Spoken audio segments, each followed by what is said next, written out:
হাতের বালি গমায় বালি না হয়ে অমৃত হয়ে গেল রে।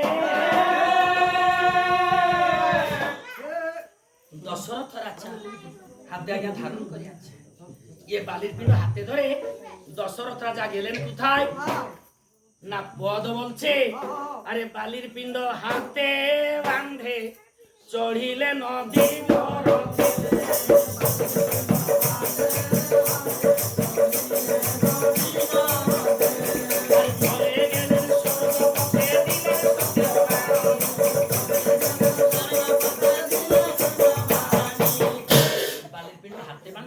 দিগরথ করে বসে দশরথ রাজা গেলেন কোথায় না স্বর্গপুরে গেলেন।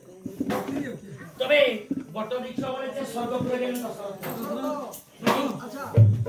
তবে বিষ্ণু সত্য করে আছেন কি বলিয়ে না স্থানে আসিয়ে যে বা করে পিণ্ড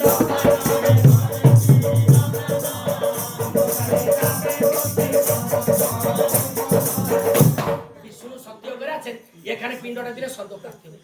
জগতের অনেক গইয়া পালা গায়ক আছে, গোটা রাত মদ খাইয়ে বিটি চাকে নাচায়